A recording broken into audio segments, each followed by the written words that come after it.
So I got to be real with you guys. I didn't think I'd be starting the show off with this today, but rest in peace to Dwayne Haskins.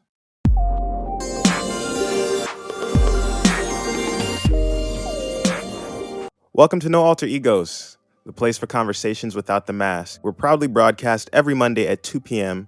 on WHPB 98.5 The Wire in Pine Hills, Florida, WUVS 103.7 The Beat in Muskegon, Michigan, and we have a 3 p.m. Tuesday rebroadcast on WVBH-LP Power 105.3 in Benton Harbor, Michigan. I'm your host, Trll Kennedy, and welcome back for another week of No Alter Egos. We had so much that took place this week, you guys. Everything from that murder down in Miami with the Instagram model and her boyfriend, what could have been and in all likelihood was a domestic dispute gone terribly awry, to Supreme Court Justice Kentaji Brown-Jackson. I'm now able to actually fully call her that. She was confirmed by the Senate this past week in a relatively narrow vote, mostly along party lines, although there were several Republicans that did end up voting for her. We're also going to talk about the situation with Will Smith getting a 10-year ban from the Oscars for that slap on Chris Rock. This story is now a couple weeks out, and there's still so much fallout that's taken place from what Will did to Chris Rock at the Oscars in the wake of his joke about Jada, her hair loss, and how she'd be able to play a role in G.I. Jane 2. Of course, we all know what happened after that. I'm sure we've all seen the footage by now, but we're going to talk about the punishment that was handed out by the Academy and how it stands in relation to some other punishments or non-punishments that they've meted out over the years to other people in entertainment who have been caught behaving badly, to put it mildly. I also have an update for you guys on that shooting that took place in Sacramento. The worst mass shooting incident so far this year took place over a couple city blocks, and I have an update on what the actual situation from that probably and possibly was. So we have all that and more coming up this week. Stick around. Of course, before we get into the show, just want to give a shout out to Born Saint Clothing and Merchandise. The world makes us sinners, but we are born saints. For more information on Born Saints, you can find them on Instagram at brn.saint or at www.trllkennedy.com/shop. And once again, that's TRLLKENNEDY.com/shop on your mobile or desktop browser. But without any further ado, let's go ahead and get the week started. I hope that you guys have had an incredible week.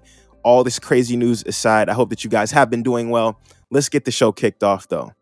Now, I usually start the show off with some quick takes, the stories that I thought were most important throughout the week, and just some quick opinions on them, because the actual preparation time for each episode of this show is about a week. As things happen throughout the week, I do my best to take notes on them, educate myself a little bit on the topic, and be able to bring you guys an informed opinion on things when it comes time to film, record, edit, do all of that. And it just so happens that as I go through each week, because it's an ongoing process, there are times when a story may come in at the very last minute, right before it's time to record and get a show ready for broadcast and put out there. It happened back a few weeks ago when Will Smith slapped Chris Rock. I was fully ready to do the show. I was actually going to be doing like an Oscars recap almost. And then in the middle of editing, I had to come back and re-record a segment because Will Smith slapped Chris Rock. It was just one of those crazy moments that I knew that I didn't want to wait an extra week just because it was happening in the middle of show prep time. And so I went back in, cut the video, came back, edited it in, and made sure that it was a part of the broadcast that week just because it was a crazy important story. And even if it happened right around the time when the show was being recorded and done, it was still necessary to get it out there. And this week, I'm in that same position again due to a tragic and unfortunate circumstance. And that as I was getting ready to get the rest of the show put together and done this week, I saw the terrible news come across on my Facebook feed, my Instagram feed, that Dwayne Haskins, formerly of Ohio State and the Bullis area in Maryland, and now of the Pittsburgh Steelers, of course, he played for the Washington football team before he was released and eventually signed by the Steelers.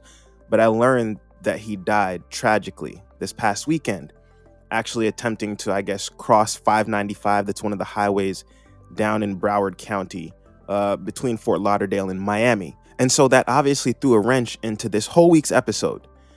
But I wanted to take some time because it almost felt, and I felt really bad when I heard about it, not just because this young man's life had been tragically cut short in such what I can only imagine was a horrific way. I can only hope that he maybe didn't feel too much pain in his passing, because as it turns out, it wasn't just a car that he was hit by in the initial reports. He was hit by a dump truck, an extraordinarily large vehicle, which means that his chances of surviving that were essentially zero. But I felt really bad when I heard about all of it because it felt like the culmination of a downward spiral in a career that seemed to be so full of promise. And so I wanted to take some time this week to really talk about Dwayne Haskins' story inside of football, because that's the only way that I was able to really get to know him, was as a football fan first, and then as a proponent of young black quarterbacks in the NFL, because so often black quarterbacks are overlooked. They're judged and scrutinized more harshly. They're not given the same kind of opportunities. They're often asked to convert positions, more often go play receiver or DB, something like that. And so I'm always a proponent of young black quarterbacks getting an opportunity in the NFL, not just to play, but to possibly thrive and shine. And so for Dwayne Haskins, I watched over the years as this young man's story played out, and I'm going to get into that right now. But it just felt like this really, really tragic end to what I was hoping was going to be a comeback story, maybe for the ages. I didn't know what exactly was going to pan out because all the signs had been pointing to maybe this man flaming out and being a potential bust. But my hope was always there that things were going to turn around for him. I remember that final season that he had at Ohio State. Of course, before he was at Ohio State, he was a standout high school football player in Maryland, got signed to Ohio State, and ended up beating out Joe Burrow for the starting positions. The reason why Joe Burrow ended up becoming an LSU Tiger was because he lost the starting quarterback job at Ohio State to Dwayne Haskins and ended up transferring from Ohio State to LSU. And so in the 2018 season, he not only set 28 school records for passing, but he had probably the best passing year in the history of the Ohio State program. 50 touchdowns, almost 5,000 yards, led them to a Rose Bowl victory over the Washington Huskies. And in seeing that, especially with Cardale Jones having had the job the year prior to that, coming into the NFL and looking like a bit of a bust, it was a hope that, well, this guy should have been the starter all along.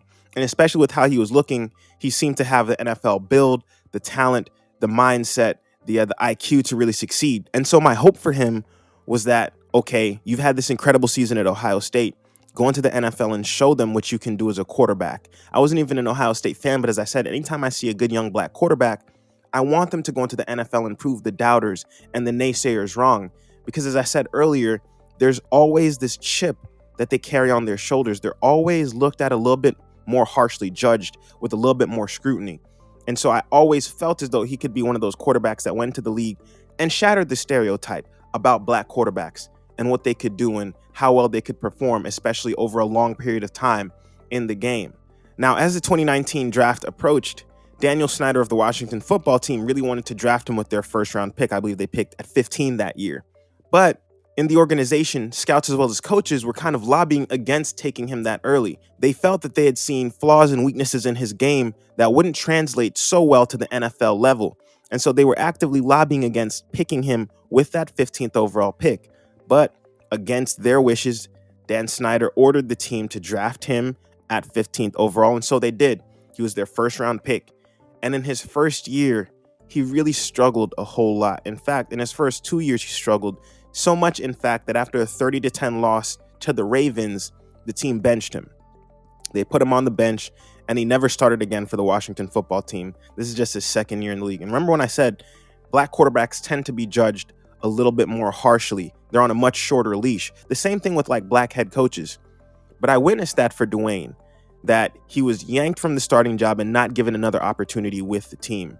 And to be honest, it's not like they had much else at the quarterback position. They had Taylor Heineke, who ended up starting for the rest of the season, did fairly decently, to be honest with you, was even competitive against Tampa Bay in the playoffs before eventually losing to the Super Bowl champion Buccaneers.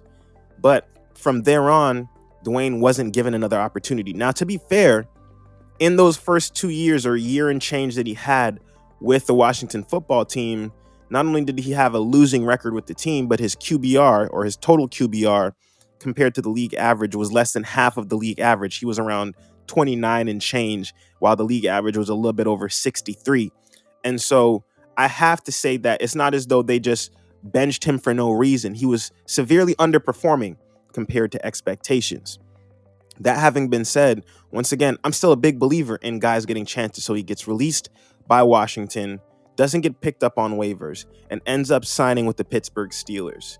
Mike Tomlin, we all know him, the legendary coach, only coach in NFL history to never have a losing season in his first 15 years as a coach. Mike Tomlin signs him.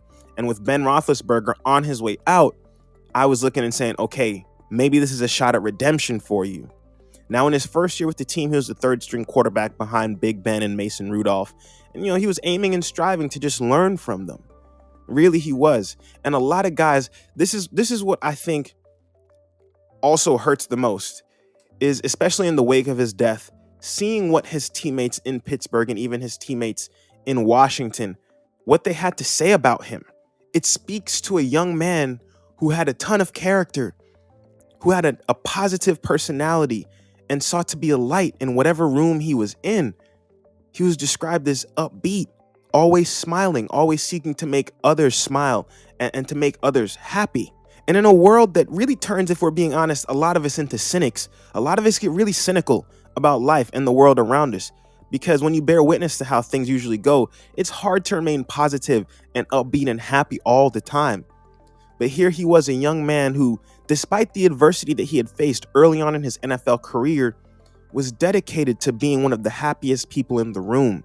Chase Claypool even came out in the wake of his death, saying that Dwayne was someone who he strived to be like because he was such a positive and incredibly ebullient person, someone who had a glass half full kind of mentality about life. And I can't help but think that as I watched him go from Ohio State to Washington and that downward spiral began, there's this part of you that locks in to a guy that turns into the underdog. You begin to root and hope for the comeback story. It's like when Tiger had his whole life fall apart back in 2008 after that US Open win, and he was riding high, and to see from the car accident to the revelations about infidelity and all this stuff that came out, to see such a man at such a high position fall down. There were, of course, some who reveled in his fall, but then as he reached near the bottom of his life and career, there's a part of you that's like, okay, get back up. Please get back up. And I was having, and clearly this is not to say that Dwayne Haskins was in the same stratosphere as a Tiger Woods, but it is to say that for a young man with such incredible promise and potential, to see that downward spiral begin to happen in the NFL after he got to Washington and then ended up in Pittsburgh, there's a part of you that hoped like, okay, like, I hope this is teaching you the lessons that you need to learn and that you come back and bounce back from this even stronger. And to learn that he passed away this past weekend was a gut punch, because that story is now finished and those dreams are unfulfilled. And this is a young man who obviously is much more than a moment, obviously is much more than this moment of his passing and transitioning from this life. But it hurts. It hurts to see such young promise get taken away. He's 24. He was born in 1997. I think about the fact that this is a young man who didn't even get to see his 25th birthday. I think about the suddenness of it all, the violent nature of his end. And it's one of those things, there's a lesson that I learned a few years ago, back when Kobe died.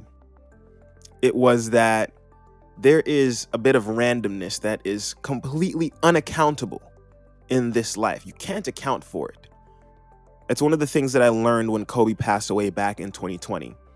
We always look to God and say, God has a plan and he's working things out. And to be completely honest with you, I would tend to agree with that. In fact, I agree with that wholeheartedly. But a part of that mysterious nature, that unknowableness of God, if you will, is the fact that some of the things that are allowed to happen in reality, that do take place in reality, are seemingly random chance, tragedy, error, whatever you want to call it. And the reality is, especially when it comes to just actual reality, like the nature of existence, is that change, constant change and randomness is the nature and order of our universe. Things are constantly shifting and changing, and there are things that take place randomly all the time. And that lesson was really cemented for me back when Kobe died. It didn't seem to be part of a plan. It was just a really messed up thing that happened. A major sports star was taken from us, obviously not at the prime of his career, but really at the prime of his life, having been freshly retired, getting ready to be inducted into the Hall of Fame, just won an Oscar, you name it. All these things had taken place for Kobe that seemed to be the culmination of one of the greatest human lives lived so far, both in the 20th and 21st centuries. And then he was just gone. And this reminds me of that in a way, in that it just feels almost random, sadly tragic. Like, what was the point of Dwayne having to die? It was just that he was in the wrong place at the wrong time. And so here we are, here I am right now discussing this death of this young man with you guys because of this seemingly random and grotesque act of reality that snatched this young man away from his wife, from his parents, from his teammates, that snatched all that potential away. That potential energy is now gone from the universe. And I just want to say this in closing. Oftentimes, we're so unsure of what our place in life is. We're unsure of what it is that we're meant to do. There are a ton of people, I guarantee you, right now that are just living out their days because, well, my job pays the bills. They may have a hobby or so that they like, but generally, their direction in life is one that's guided purely by basic instinct and need. I need a job to get food, to pay the bills, to have a place to sleep. And that's how they live out their days. And I'm reminded, especially in Chase Claypool and his remembrance of Dwayne, that it's never too late to take an active role in being a positive influence in the lives of the people around you. Even if things aren't going perfectly for you, your perspective and your attitude about life really does tend to shape not only your reality, but the realities of the people that you encounter. And so, although Dwayne is gone and has been taken rather tragically from everyone that knew him and loved him, I am proud that in his short life, he was able to have the kind of impact that he did on people, where in his passing, everyone can remember the joy that he brought into their lives. Everyone can remember that he was so much of a charismatic and joyful person that there are others who strive to be like him. And although he is gone, although it feels like a sad and tragic end to a story that was already tragic in many ways and that I was hoping would, culminate and result in a rebound, it doesn't always work out like that. It doesn't always work out. But to the family of Dwayne Haskins, I'm sorry for your loss. To everyone that knew him and loved him, was a fan of his, hoping for a comeback, I'm sorry for all of your losses. And from his life, let's learn the lesson to always be a light in the rooms that you walk into, to be a spark of joy, because you never know the kind of impact that you being a smiling and happy and good and decent person to others is going to have on the people that you come into contact with and that you encounter throughout this life. So rest in peace to Dwayne Haskins. It's obviously a tragic and terrible loss for the Pittsburgh Steelers and for the NFL family as a whole. And as more details come out, because as I said, to hear the tragic manner in which he passed, to have been hit by such a large vehicle, which I'm sure was going at speed, my only hope for him is that he didn't feel anything in the end, that it happened so quickly that it was in the blink of an eye. But so much potential gone now, and it feels just like a really sad end to a story, a comeback story that never really fully materialized, but that we were all hoping would. Anyways, we have more coming up here on No Alter Ego, so stick around. So our second story today obviously has to do with the mass shooting that took place in Sacramento, California. We spoke about it last week, and obviously the uniquely American tragedy that is a mass shooting. Now, in the wake of that tragedy, more details are beginning to come out and come into the light about what exactly happened to spark it, what caused it.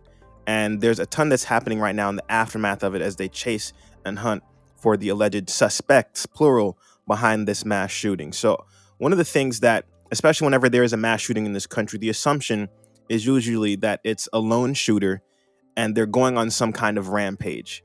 But this was a unique mass shooting that took place in Sacramento. It's a phenomenon that is not foreign maybe to everyone, but certainly in context of publicized mass shootings in this country, it's a relatively new one, because as I said, we have this picture and image of the lone gunman, usually a white man that is lashing out against something in society. And so he takes out his anger on all these innocent people in a public place. But this mass shooting in Sacramento actually is looking more and more like it was gang related. And it broke my heart to hear that. I'm gonna be real honest with you. It broke my heart to hear that because I know that we've heard about mass shootings taking place in Chicago before, for example, like at 4th of July and Christmas barbecues and parties and things like that, where there's some kind of gang related incident that takes place. And so multiple people end up shot at this semi public event, usually held in like a private area or maybe at like a park.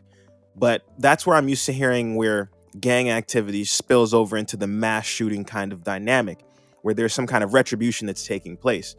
But apparently what took place is that as the clubs were letting out in Sacramento last week, this is around 2 o'clock in the morning, a fight broke out between these rival gang members. And so they just began to open fire on several crowded city blocks of San Francisco.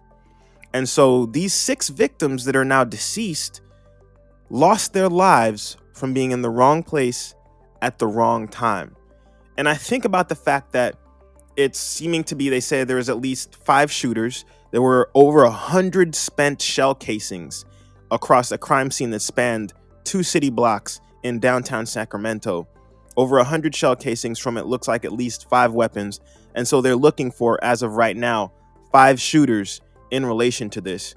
But the fact of the matter is, I think about what's happening right now, especially with gangs, and what's been happening historically with gangs. And that's why I said it breaks my heart, because we still live in a country, and I touched on this last week as it pertained to Chris Rock and Will Smith. When a black person commits an act of violence or does something bad, on the local level, crime stories usually highlight black suspects more than anything. It's not as though black people are committing much more crime. It's that's what the news, especially locally, tends to highlight. And so there's this narrative that gets constantly carried over because, once again, black people are constantly viewed through the prism of blackness in American society, really in global society. When you have darker skin, that's what you're looked at for first, not your nationality or your character, who you are as a person. It's always first and foremost your skin color. That's the first bit of opinions that most anyone forms about you when you're a black person and you go around the world. But especially here in American society, we know what's up. And so as black people, that's why respectability politics always comes into play. And that's why it's another reason why I said it broke my heart, because I'm not a big proponent of respectability politics. But respectability politics exists because we live inside of a system where we're not allowed to be individuals, and there are people in positions of power who can judge black people based on a whole, based on the plurality. And they can take the actions of one or a few black people and extrapolate it and assign it to all black people, and they still get to remain in their positions of power. If you're a police officer, you can kill black suspects at a higher rate because you feared for your life, and the justice system is going to let you get away with it. And so there are all these factors that constantly are playing into how a black man or a black woman or just black people generally experience life in society. And so to have a story like this, where you already have the tragedy, the uniquely American tragedy of a mass shooting take place, to now have that mass shooting traced directly back to the black community, to gang violence, and to think that all these people lost their lives over an act or a moment of gang warfare, or even if it was just a fight that blew up into something much bigger, that is going to be tragic, not only for young black men around the country, but especially for young black men in Sacramento, because it doesn't take a fortune teller to look into the future and see how black men are going to be treated and thought of in that city moving forward now. And it's another one of those curses of living in a society that still has a ton of racists in position of power, living in and leading in certain areas in that society, is that whenever there's a mass shooter and he's white, it doesn't reflect on all white men or all white people. Even if people look and say, okay, well, yeah, mass shootings is usually done by a white guy, we still don't look at all white guys and like, nah, you're just a mass shooter in waiting.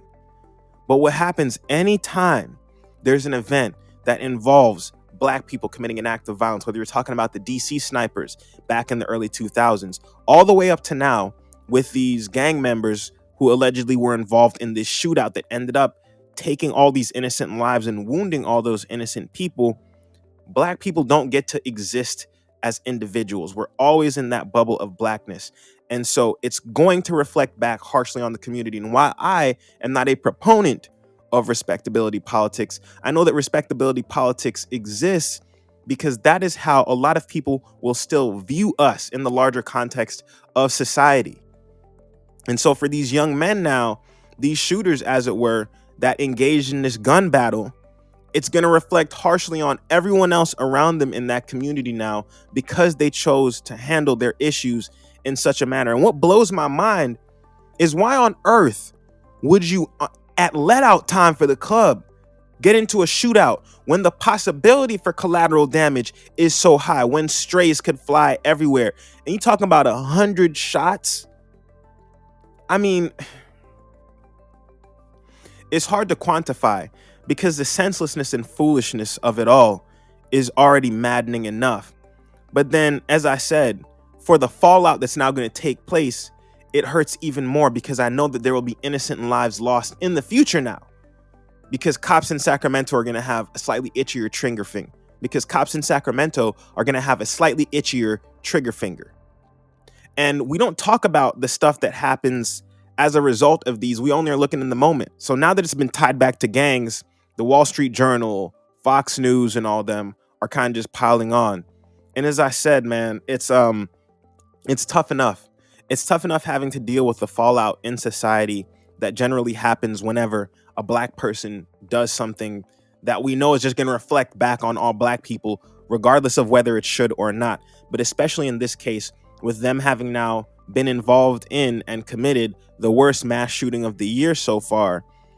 Yeah, I don't know what else I can really say about it other than that. I hope they're brought to justice. I hope that there aren't any lives lost. I'm not holding my breath about it, but I'm hoping that it will not be a reflection of all young black men in the Sacramento community moving forward. But to the black men that get involved in modern gangs, I also have the question, like, why? What's the point still? That's the one thing I never understood is the hijacking and infiltration of gangs. This has been public domain knowledge for quite some time now. We all know the history of gangs. They didn't start off like this. They didn't start off with, oh, we just gonna go out and you talk about my gang is liable, you can get shot, you can get killed. It started off as a way to protect communities from police brutality. Underserved communities where folks were being taken advantage of by the police, gangs were formed essentially as neighborhood watches for poorer and minority communities. And then, of course, we know the CIA flooded those communities with drugs. It provided a financial opportunity for gang members to get themselves out of poverty while playing the risk. That's why they call it the trap. It stands for take risk and prosper. You're in an area where you have to take this massive risk, but you can make a ton of money. And at the end of the day, it's mostly a trap because most cats that get involved in the trap game either end up dead or in jail. But you have a few that make it out successfully. A few. That needs to be highlighted there. But as I said, to see the devolution of gangs, as it were, to go from these neighborhood protectionary communities, these neighborhood watches, to the drug trade, and then now this escalation in violence. And it still gets glorified in a ton of black popular music because the labels still choose to put that kind of thing out there. As I said, it makes no sense, man. And I want to speak to anyone that may be involved in it, that may know somebody that's involved in it. Understand, there's nothing good for you in gang life. You could talk about the sense of family and community that you may feel, but that's just a falsehood. It's a veneer. It's not real. You talk about dying for each other. It only becomes real, in fact, when people die for each other. And even then, those deaths are relatively senseless. I will still never understand, and I don't want to understand why people die over blocks that they don't own the houses on, that your folks are paying rent on.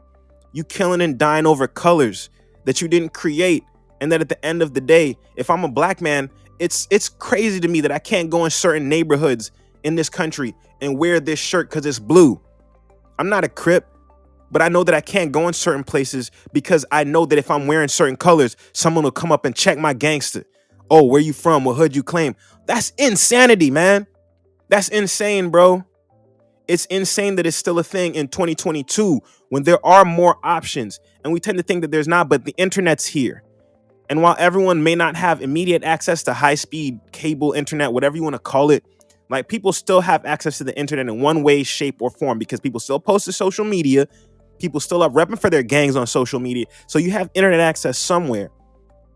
And in this day and age, when we have access to the tools that the internet provides, the thing that people are still turning to this kind of life, it bothers me, man, because where's the leadership? Are they all being killed off? Is it that so many people are dying at such a young age that there are no real leaders anymore? That everyone's just sold into this lifestyle where they're just expecting to die at any given moment? Because at the end of the day, now it's spilled over into a place where whatever gangs were involved in the shooting, you're going to invite so much more heat onto yourself now for having participated in this by the police. And should they respond and react violently when coming to make apprehensions and arrests and kill off suspects and kill off maybe some people who weren't involved but just happen to be affiliated, the community is going to look at it and have a collective shoulder shrug. There's all of these factors that I said now play into this narrative because of the fact that it was gang members that seemed to be involved in this shooting that took place in Sacramento. And I don't know what it's going to take to break that cycle, that almost now generational cycle of trauma and warfare between gangs around this country. Because as I said, people are dying over blocks that they're renting on. People are dying over colors on clothing, claiming a lifestyle and community, when at the end of the day, people are just getting you involved. It's just like what the military does to soldiers. They break you mentally when you get jumped into a gang. They break you physically and mentally to make you a little bit easier to mold, while promising community, family, discipline, and things of that nature. And in the case of a gang, getting money, you can move weight and product and get paid for it. But at the end of the day, you're just a pawn in the game, in the war on drugs, if you will. You're just another pawn in the system. And here we have a situation now where 6 lives have been innocently lost because somebody got into a fight outside of a bar on a Saturday night. Guns got brought out and they decided to have a shootout on a crowded street. And, you know, there's some good that has come out of this. I'm not saying good. I'm saying relative good, in that you have, for example, the story of the homeless man, Tim Langer, who decided to bring some girls. There's 3 young ladies that were caught in the crossfire, and he sheltered them in the doorway where he traditionally sleeps. We got to think about that. We live in the most prosperous country, well, the second most prosperous country on the planet now outside of China. And we still have homeless people that have to sleep in doorways and things like that. You have things like anti-homeless architecture in a country where there are literally tens of millions of empty homes. We still haven't found a way to address the homelessness crisis inside of our country. But a homeless man turned out to be a hero in the midst of chaos and crisis. And so the family, right now, I believe the father's name is Tom Orozco. He was looking to go pick up his daughter, was on the phone with them when the gunshots first rang out. And this homeless man, Tim Langer, ended up hiding and shielding them from the bullets as they flew by in the doorway where he traditionally sleeps. So the family is now seeking and arranging to try and get financial help for Tim to get him back up on his feet. And at the same time, I look and it's like, it's tragic that he had to be a hero for those circumstances. I'm glad that at least he's being recognized for his heroism. But this whole thing, man, there's so many layers to it, and it hurts and it stinks that it's even gotten to this point. As I said, though, that's just an update on the Sacramento situation. We're going to keep things moving on, though, because we have a few more stories to cover in the hour. So stick around for more No Alter Egos. So for our next story today, we go down to South Florida. And this Instagram model, Courtney Taylor, I think that's her handle, apparently stabbed her boyfriend to death back on the 3rd of April. There has been just a ton of conflicting reports. We're going to keep things quick, though, because there's a few perspectives to cover on this whole story. So the model, Courtney Kennedy, that's her government name, but she goes by Courtney Taylor on Instagram. Her and her boyfriend of less than 2 years, Christian Toby Obumseli, apparently had been getting into some domestic spats in recent months. And there are some conflicting reports about who was the aggressor and so on and so forth. As I said, there's a few layers to unpack about this whole thing. I'll start off with Christian, or Toby, as it were, because he's shared some really interesting tweets over the years as it pertains to his not being interested in dating black women. And I want to start off with anti-blackness within our own community. It's hard to talk about. So I want to preface every comment that I'm going to be making moving forward on this by saying this. First and foremost, interracial relationships, people dating outside of their race and culture, not only do I not have any issue with that, I'm not even going to sit here and say I strongly encourage it, but who you love is who you love. And so at the end of the day, I'm not a big believer in that, oh, if you're black, you should just only date black. If you're white, only date white. I believe who you fall in love with is who you fall in love with. Now, obviously, when you're dating outside of culture and race, there's some things that you'll have to learn, cultural norms and practices, things like that. But I want to preface these comments by saying that because I don't want them to ever be misconstrued for advocating for something that they're not. So when it comes to dating interracially, I am here for it if that's your preference. Now, where I will draw the line and where I will start this story off at, which is what I don't advocate for, is specifically the kind of self-hatred that leads to interracial dating that it seems that this young man had displayed over the years with several tweets. And I'll post them on the screen for you guys to just have a chance to read through them. But he essentially spoke to the effect of, nah, I'm not dating black women, only like one particular type of woman. And so he ends up dating this white girl, Trll Kennedy, several million followers across her Instagram and her OnlyFans. And he's with his snow bunny. You know, he's living this life where it's like, nah, I don't need a black woman. They're too this and that. I'd rather just have this. And so for me, I'm not going to be there and be like, okay, cool, bro, that's your preference. Because here's the thing. Self-hatred is extraordinarily prevalent, especially in the black community, because so often and so much in society, we're reminded that we're kind of at the lower caste, the lowest caste almost of society, where wherever you go around the world, there's anti-black racism that's going to exist almost on every corner of the globe, save for the continent of really Africa.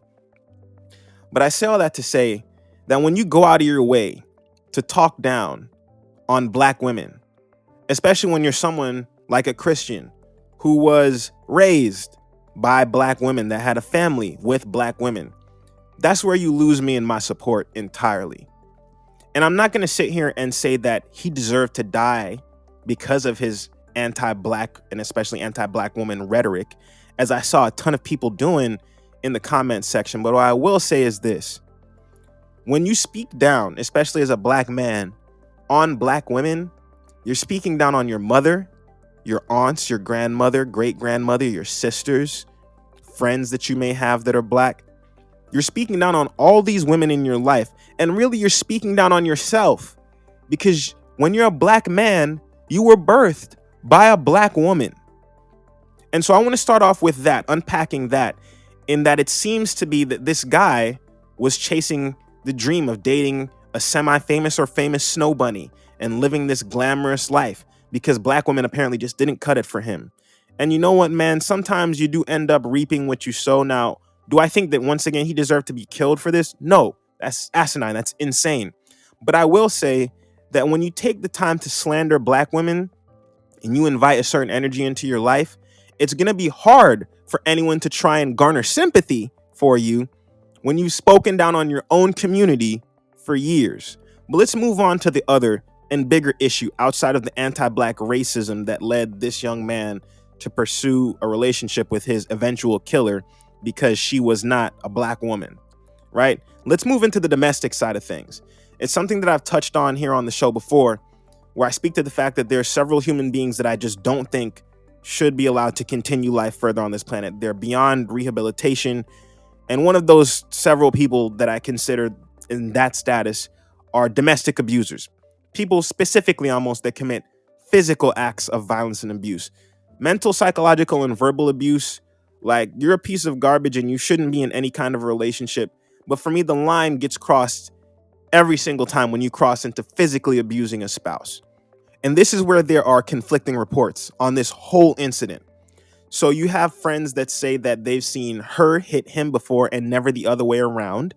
You also have this neighbor that said that he saw Christian or Toby swinging at her maybe the week before this whole thing went down.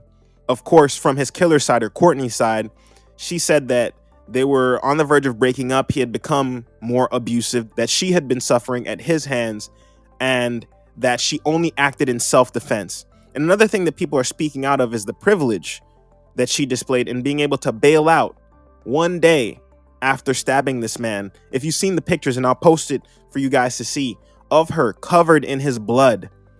And this apparently is all from a single stab wound to the chest area, but covered in his blood. She was allowed to bail out after one day, is currently also awaiting trial on a DUI. And as I said, there are also these conflicting reports that apparently she was the abuser in the relationship. Now, once again, there are conflicting reports. I'm sure that there's more information that's going to come out, but it speaks to the fact that domestic abuse situations, and this is one of the things that we don't talk about, they go both ways. Now, I want to preface that, or qualify that, I should say, by saying this. Far more often than not, the case is the situation where a man is abusing a woman. So I'm not going to try and equate the two. I would never try and do that. And I want to make it abundantly clear that that is not what I'm attempting to do here. What I am attempting to do, however, is to paint out the scenario and the fact that there are men who get abused by their spouses who are women. There are times when that situation is reversed. And it's extraordinarily difficult for men to get away from those situations for several reasons. One, I'm not going to say it's a man's pride thing, but there's this situation where for guys, if they are in this situation, they try and go to friends and be like, yo, she's hitting on me, beating on me. They get laughed at like, bro, you're bigger than her. Like, why don't you just hit her back or grab her or something? And it's like, you can't do that. You can't, as a man, do that, right? You can't hit a woman back. That's when the cops get called and you're for sure getting arrested. And at the same time, outside of the whole man's pride and you'll get made fun of for it thing, there is this whole idea that as a man or as a battered spouse, maybe there is something that you're doing wrong. And this is for victims of both sexes and genders. Like, whether you're a man or a woman that's in an abusive situation, there always seems to be, especially from society, this victim blaming aspect where it's as though somehow you're at fault and responsible for this other person's violent actions towards you. And so I want to unpack that for a second as well, because the reality is anyone can fall victim to domestic abuse. Now, statistically speaking, you're far more likely to see a man abusing a woman than a woman abusing a man, but it almost makes that second situation or the latter situation more insidious, in that when a man is experiencing this kind of abuse, it's much harder for him to try and run and get help and get away from the situation, because societally, the help systems that are in place are built more so for women seeking to escape abusive men. And so, as I said, there are conflicting reports, because there is a report from a neighbor that said that he saw Toby or Christian swinging at her, as I said, just the week before. But as I said, they also have friends that say, no, he was a nice guy. He was a kind person. And they had only ever seen Courtney hit Toby. And so there are more facts that I'm sure are going to come out about this story. But I just wanted to point out the fact that there are several layers to unpack here. One, self-hatred leading to dating this young woman that is now an IG Black Widow, an IG model Black Widow, who killed her lover in whether it was a fit of rage or self-defense. The facts are eventually going to come to light, but it was still a situation fueled by a young Black man's desire to not date people that looked like him, which speaks to a level of self-hatred that's going to take a whole episode to unpack, a whole other conversation. But two, also the fact that domestic violence not only goes both ways, but especially when it comes to a man being abused, there aren't as many safeguards in place because of how men are thought of in society. I, of course, do want to wait for more of the facts to come out, but I just wanted to bring you guys this story because there are several issues at play in this whole scenario and situation, including the fact that his killer, Courtney Taylor or Courtney Kennedy, was allowed to bail herself out one day after being arrested, covered in this man's blood, and while also awaiting trial on a DUI. Like, there's just several layers to this. And so as the facts come out, I'll keep you guys updated as I feel like it's pertinent. But just wanted to put this story out there because it's sad and tragic all around. But it just goes to show you, like, don't let self-hatred determine who you date and who you choose to fall in love with in this life. If you want to date interracially, cool, that's on you. I'm married to a beautiful Black woman who I love and adore. At the same time, I didn't just date her because she's Black. I dated her because, one, she's gorgeous. Two, she's an incredibly good human being with an awesome family to boot. There's a lot of factors that kind of went into that decision. But I say all that to say, do not let self-hatred determine who you fall in love with. This is just one tragic end to a story, but we have, of course, several other incidences where we've seen interracial dating end tragically. And while I'm not advocating for it not to take place, nor am I advocating for it to happen, I am sitting here to say that when you're considering who you're falling in love with, don't allow yourself to check people off of the list because of what they may look like in terms of skin color and you not wanting to date someone that looks like you. That's weird. That's real weird vibes, man. We're going to keep things moving, though. We have a couple stories to get through before we end up wrapping the show up with what I'm reading, our final thought in our Tech Talk Minute. So stick around for more No Alter Egos.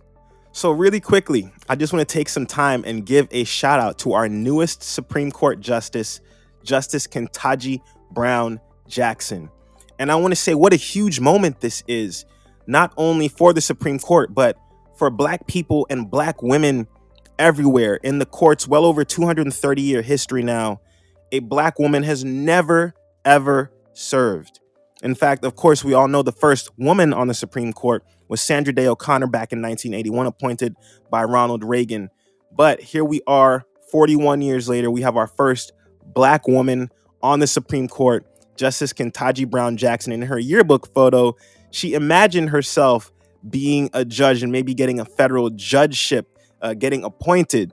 Now, did she think that she would become a Supreme Court justice? Maybe she hoped, maybe it was one of her wildest dreams, but that dream is now a reality. And I have to say that I am extraordinarily and exceedingly proud of her in this moment.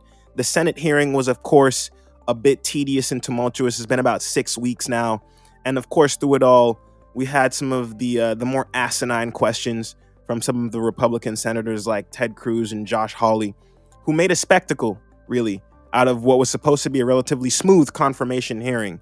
Now, there were some Republican senators that ended up crossing party lines, including Lisa Murkowski, to go and vote to confirm Justice Jackson to the Supreme Court. As I said, it couldn't make me any happier or prouder. Is her record perfect? No. But at the same time, this represents a huge step forward. Now, what this will mean for the Supreme Court, I can't say that it will mean too much up until several more of the conservative justices either retire or pass away. But it does mean that there's another voice of reason on the court now, someone who's not ideologically sold out to conservatism and big financial and political interests.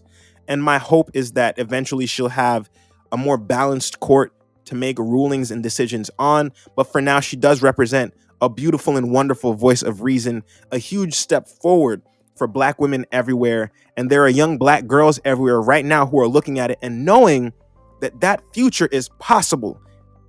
They're not locked out of another institution again. And that is the most powerful and incredible thing to me about all this. So I just want to take some time and show some love to Justice Kentaji Brown-Jackson, the first Black woman to serve on the U.S. Supreme Court. I'm almost positive that means that she's going to get a statue eventually in the Capitol. But I'm just really excited for her future. Hopefully she'll be able to serve for at least the next 30 to 40 years and bring some really well-needed balance to a Supreme Court that is currently still way off kilter in terms of its ideological standings and the ideological standings of the justices that comprise it. Just want to take a quick moment and shout out Justice Jackson for making history as the first Black woman on our Supreme Court. We're going to keep things moving, though, here on No Alter Egos. So this story we've obviously talked about a couple of times now ever since it happened. I'm referring, of course, back to the slap heard around the world where Will Smith ended up storming the Oscar stage, slapping the crap and the taste out of Chris Rock, walking off while fixing his jacket because Chris made a joke about Jada. I'm positive, unbeknownst to him, that she had alopecia, but made a joke about her short hair and how she could star in the next G.I. Jane movie. Now, since then, I spoke last week about the fact that there was 1,000,001 think pieces offered about it. I was kind of sick, especially from hearing from white Hollywood about how they felt about the slap. But this week, we want to talk, of course, about the resulting penalty from the Academy. I'm going to keep it really short and quick. Will Smith was handed a 10-year ban from the Academy, and all that means is that he won't be able to attend the Oscars or related events. Now, what that doesn't mean is that he can't be nominated for his performances. It simply means that he won't be able to attend and accept the awards in person should he ever win another Oscar. And since then, of course, once again, more think pieces. There are people who think it was too harsh. I'm probably in that camp. I think that when you have people like Roman Polanski, Woody Allen, Harvey Weinstein, Kevin Spacey, who not only were allowed to continue to receive and be nominated for Oscars, even though it was essentially open secrets, their deviant behaviors were all open secrets. You're talking about a Roman Polanski who still can't come back to the US because he's wanted on sexual misconduct charges and abuse of minors. You're talking about a Woody Allen who, at best, and what's sick about Woody Allen is, at best, he's a child groomer. Someone who adopted a young Asian girl and groomed her to be his wife while raising her as his daughter. At worst, you're talking about someone who also sexually assaulted and abused his daughter, his child, his own flesh and blood. And if you haven't seen the documentary on HBO, I highly recommend that you go watch it. I'll post it in the YouTube video. But it's insane to think that Woody Allen was still allowed to make movies. He's still making movies and has been nominated and received Oscars, even in the wake of those allegations, which came out decades ago and were brought back to the light with the recent documentary on HBO about what he really was doing to Dylan Farrow. Like, gross, really disgusting and disturbing stuff. Harvey Weinstein, who it was an open secret that he was sleeping with and in some cases sexually assaulting and raping some of the actresses to get roles in his movies or whatever the case may be, was allowed to continue to make movies, make tons of money off of movies, and win Oscars for the movies that he was producing. You have all these guys, like Kevin Spacey, who's a sexual deviant, who not only was sexually abusing young men all the way back in the 90s, but has continued to do so and is now even working to rehabilitate and revive his image and start to work in movies again. Like, this is the kind of people that the Academy has throughout the years allowed to continue to participate in their spectacle of a show, right? And Will Smith, as an angry husband, I'm not here to justify or say that what he did was exactly right, but he had a moment. He slapped somebody. He could have punched Chris Rock in the face. He didn't. He slapped him and said to keep my wife's name out your bleeping mouth. That's all. A 10-year ban. When you have guys like the ones that I just mentioned, who throughout the years, and though it was a well-known and open secret in Hollywood what they were doing, were allowed to continue to be nominated for, receive Oscars, and attend the Oscars ceremonies. I think about the fact that John Wayne had to be physically restrained by 6 guards back in the 60s because an indigenous American actress was speaking for more films to humanize her people, and he had to be restrained. This is the kind of stuff that the Academy doesn't bring up, but is quick to try and make themselves seem like paragons of virtue. And nah, you can't do that, man. You just have to be honest about this stuff. People have been making mistakes, violent and egregious mistakes, and people have been deviants and criminals within the Academy and still allowed to participate. And so for Will Smith to get a 10-year ban is egregious and ridiculous. That's all I have to say on that. We're going to keep things moving for the sake of time. There's more coming up on No Alter Egos. So what I'm reading this week is a fascinating book called Republican Gomorrah by Max Blumenthal. And it's actually a tale of intrigue, if you will, just speaking to and about the fact that there's this organization that exists on K Street in Washington, D.C. or C Street. I'll have to correct. It's either K or C Street. Anyways, they have a house in Washington, D.C. And there's this organization called The Family that essentially has been working to create a theocracy based on Christianity here in America. And they've been working with Republicans for decades now and slowly infiltrating that party's politics, really turning their voters as well as their party operatives into anti-abortion, pro-family, all this stuff that we consider single issue votes, that some people just go out and vote for somebody because they say that they're against abortion. They've turned these moral issues and used it to gain and garner political power in an almost extreme way. And so I've just gotten through the first few chapters of it, but it's painting so far a fascinating picture. And so much of what it talks about, we're seeing playing itself out in our modern day politics as well. And so it's I would highly recommend it to anyone that's interested in seeing why the Republican Party is where it's at right now. Republican Gomorrah is an interesting look in how this Christian theocracy being run by the family is really shaping American politics for the worst, if you ask me, moving forward into the future. So if you want an interesting read to check out, I would highly recommend checking out Republican Gomorrah by Max Blumenthal. I'll, of course, provide some more updates over the coming weeks as I dig more into the chapters of the book. We're going to keep things moving now, though, to our Tech Talk Minute, as well as our final thoughts as we get ready to wrap the show up. So for our Tech Talk Minute this week, I wanted to talk about the fact that Elon Musk is now the largest shareholder and owner of Twitter shares. He owns 9% of the company now after a massive buyout of Twitter stock.